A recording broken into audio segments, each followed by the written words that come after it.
when it happened, the first few minutes, there were a lot of things going through my mind. Like, okay, so is this my last days on earth? Like, I was just thinking, were they going to kill me? Were they going to rape me? Were they going to stab me? I don't know. Like, there were a lot of things. But then, Chilling accounts of how Bertha, not her real name, a resident of Lekma, was beaten to a pulp and robbed to the tune of 12,100 Ghana cedis by a taxi driver and two other men she thought were just passengers. She narrates in more detail just how sad this event that took place 4 days ago happened. so I stopped this car. He actually waved like towards where I was going. Then I stopped him. I got to Ebenezer. That's the first stop. Then I gave out 5 cedis to the driver that our light at the next stop. I don't know what happened. It was so fast. Then all I could hear was that the horse was kind like lie down, face down or so. So the other one jumped from the front to the back. So now they had me in between. That moment, I started shouting. Then the other guy was hitting me, both my face, my ribs, my tummy side. That I should keep quiet. I should keep quiet.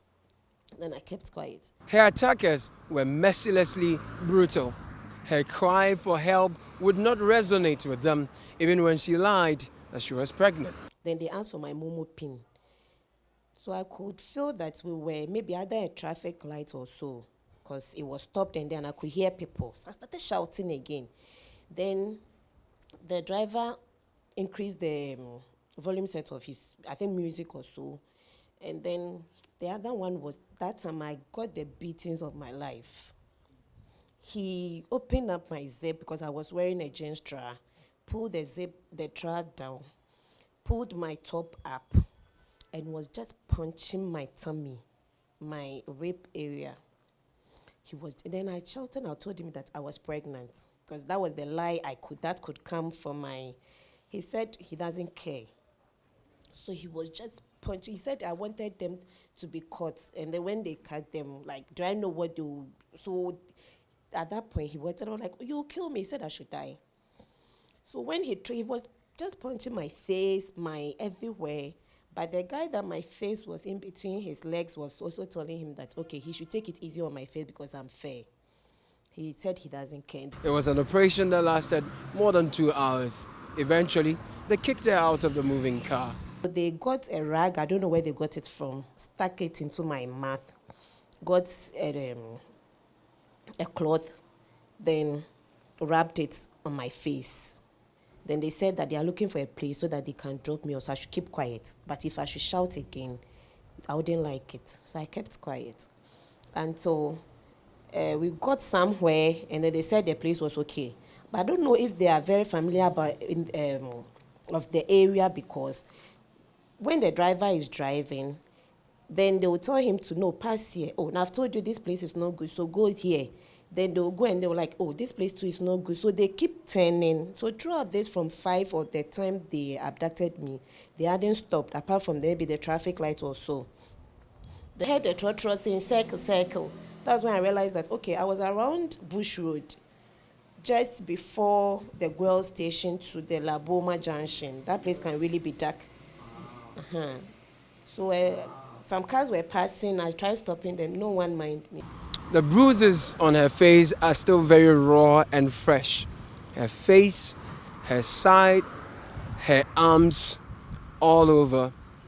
Bertha is asking for justice, as she believes that more residents, especially vulnerable women, are only hours or days away from their own gruesome experience. I prayed they are arrested because nowadays there are security cameras around. So if the police can really help so that we can trace them, I think that will help, because when I picked the car, I think there's a camera at the junction and then there's a pharmacy. Where's the camera? The Peach Pharmacy. I personally went there yesterday to talk to the man if he can let us, but he wasn't around. So if we can do more of these things and then get them apprehended. I speak to another victim of the same syndicate of robbers who pose as taxi drivers and passengers, attack and rob persons. This image on the screen does not look any close to the victim. She was beaten, assaulted about a year ago.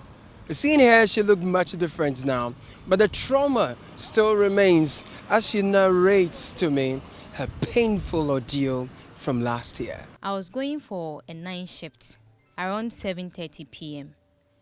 So I had to alight at Adogono Highway and pick another taxi to my workplace. So the second taxi that I picked, unfortunately, there were bad people in the car. So I joined the car, just few minutes, then I realized everything went black. Yes, and the glasses were screwed up. So that was when the one at the front jumped on me at the back. And I realized they tied my hand and they couldn't get anything to tie my face, so they have to remove my top. I was wearing a top and a down, so they removed my top to tie my face. And then they started demanding for money, which I wasn't having at that time. So they started beating me. The only thing I was doing was I was praying to God to save my life. So they were beating me whilst the car was moving and all that. And then they went to drop me somewhere. Did they throw you out of the car? They packed and then... They threw me out of the car. When the car was moving a little, then they pushed me out. They pushed me out of the car, then I fell on the floor. Fortunately for me, a good Samaritan passed by and the person saw me on the floor. By that time, according to the person who picked me, he said I was off.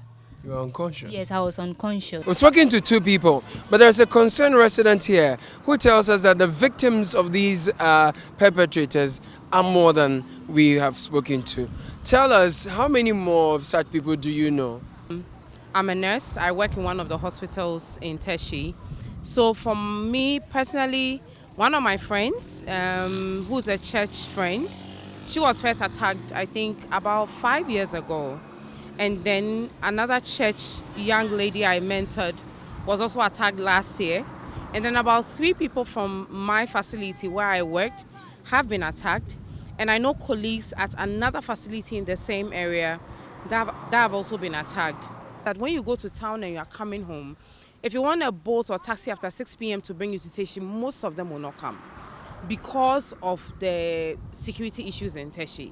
So, and then you realize that most nurses or even people who work around don't want, you rather pick a church, and there are more people you think is open and safe, because most of the incidents, I think 95% of the ones I know happen with taxis. We want security. Personally for me, I've lived here my whole life and I think I'm going to live here a bit more because my home is in Teshie. My permanent residence is in Teshie.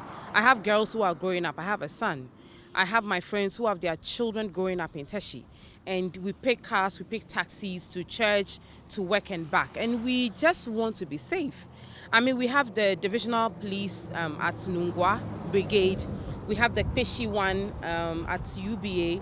I think that with these two, there should be enough security in Teshie, but we are still not seeing the kind of protection that we want from our law enforcers. Attempts to get response from the municipal authorities in Ajokuku have not been fruitful. Not only women are victims.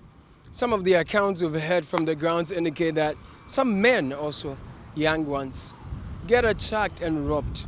And so the people, residents of Teshie, Lekma, Agbliza, Adogon, all in the Ajokuku municipality, are appealing to the police command from the very highest authority to take a look at the security concerns they have here and address them immediately.